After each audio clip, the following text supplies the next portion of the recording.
Bonjour à tous. Alors, aujourd'hui, je vais parler des basiques, des 4 étapes par lesquelles il faut qu'on passe avant de lancer les développements d'une startup, d'un produit, d'une application, d'une plateforme web, peu importe ce que vous avez en tête. Il y a vraiment 4 étapes essentielles qui, malheureusement, souvent, sont sous-estimées, oubliées, et amènent finalement à faire des développements qui seront complètement inutiles, pas efficaces, avec de mauvaises technologies, etc., etc. Donc ces 4 phases sont les suivantes. La toute première, ultra évident, surtout si vous êtes un marketeur ou un profil business, j'ai envie de dire, c'est de bien définir votre persona, le comprendre, dialoguer avec lui, échanger. Il est essentiel de bien connaître votre cible et de bien l'avoir définie. C'est primordial, sinon ça sert à rien de réfléchir à quelconque solution technique. La deuxième phase, qui va être essentielle également, avant de lancer un développement, c'est d'avoir un minimum de traction. C'est-à-dire que le persona, le définir théoriquement, c'est bien. Lui donner un nom, tout ça, il y a plein de techniques, et cartes d'empathie, il y a plein d'outils.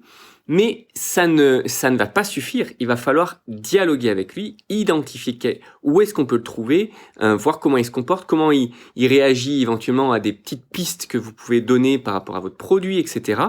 Et vraiment le comprendre et prouver que vous allez avoir une traction. Donc ça peut passer par des landing pages, etc. Donc vous avez réellement besoin d'une preuve d'intérêt de la part de votre audience, de la part de votre persona. Et ça peut être sous différents modes possibles. Des groupes Facebook, ça peut être je sais pas, même une chaîne YouTube, etc. À partir du moment où vous allez avoir un nombre de followers, un nombre de personnes qui seront intéressées par ce que vous avez à proposer, même si c'est de la valeur, etc., même si c'est du contenu, des vidéos, des articles de blog, il faut avoir un intérêt. Il faut que ce que vous commencez à communiquer par rapport à votre produit, par rapport à votre vision, par rapport à ce que vous allez faire, il faut que ça intéresse. Phase numéro 3, la plus difficile pour les fondateurs non techniques, c'est finalement définir qu'est-ce que pourrait bien être votre prototype. Parce que le prototype sera rarement le produit aussi abouti que vous avez en tête. Rarement, ça vaudra le coup de mettre un gros investissement directement dans une première version. Donc il va falloir déterminer finalement ce tout premier prototype, qu'est-ce qu'il pourrait bien être. Ça peut être quelque chose de très basique, une application conçue avec un Google Drive par exemple, et un Typeform, ou ça peut être une landing page. Ça peut être, si vous voulez vraiment partir dans le développement, un prototype de mauvaise qualité qui aura pu être outsourcé à l'autre bout du monde, mais qui coûtera pas cher et qui permettra de valider ou votre concept. Ça peut être des écrans directement faits avec une InVision app par exemple, un prototype d'écran cliquable mais qui n'a aucune fonctionnalité. On peut imaginer plein de choses. Il va falloir vous réfléchir finalement, qu'est-ce que vous pourriez imaginer pour prouver votre concept, pour que les gens montrent quels sont les réels intérêts qu'ils ont dans votre application et ainsi le valider. Donc définir qu'est-ce que pourrait être votre prototype. Pensez aussi à tout ce qui est offline. J'insiste souvent là-dessus, mais on peut prouver un business model scalable qui sera ensuite online en maîtrisant le service online. Software as Services, SaaS, ça veut bien dire un logiciel qui fournit un service. Donc il faut que vous, en tant qu'humain, vous sachiez rendre ce service avec des interactions humaines, individuelles, etc.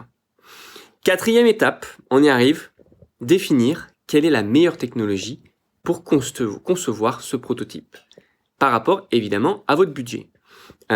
Il va y avoir différentes échelles, on peut parler, comme je vous l'ai dit tout à l'heure, gratuitement avec des Google Drive, on peut créer des choses qui sont déjà assez intéressantes. On a d'autres outils un petit peu plus évolués qui vont après se rapprocher du no-code, etc.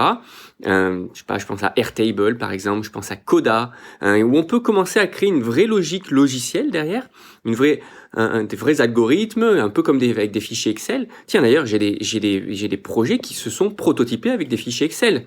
On peut faire plein de choses avec des outils très basiques.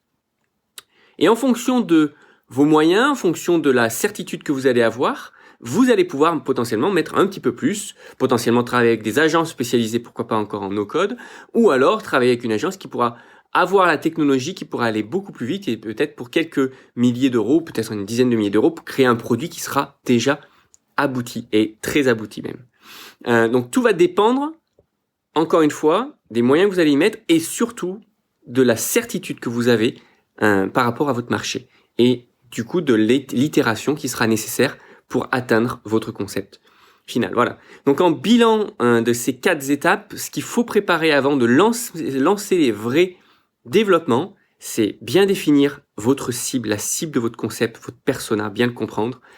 Prouvez que vous avez un minimum de traction, il faut communiquer autour de votre concept. Si c'est pas exactement donner votre concept parce que vous avez peur de vous faire piquer l'idée, même si de nos jours ça n'a pas de sens quand on monte une startup, il faut communiquer à minima sur le problème de vos utilisateurs.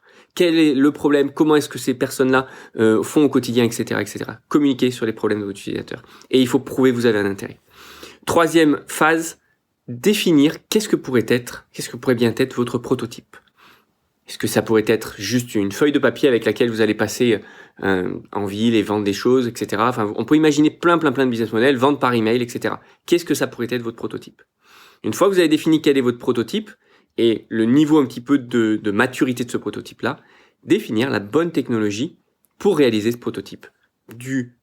De l'outil gratuit de type Google, Google Cloud, etc., vers des choses plus évoluées, en passant par le no-code vers de vraies applications. En tout cas, ce qui est essentiel, c'est qu'il faudra que vous ayez une page web, et pour ça, il faut juste vous rester sur quelque chose de très basique, une landing page, créée sur n'importe quelle plateforme de landing page, et évidemment, récupérer les emails des personnes qui sont intéressées.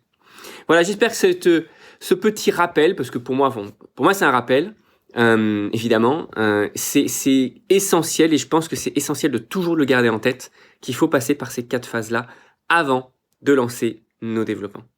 Allez, je vous souhaite une très bonne journée et je vous dis à très bientôt.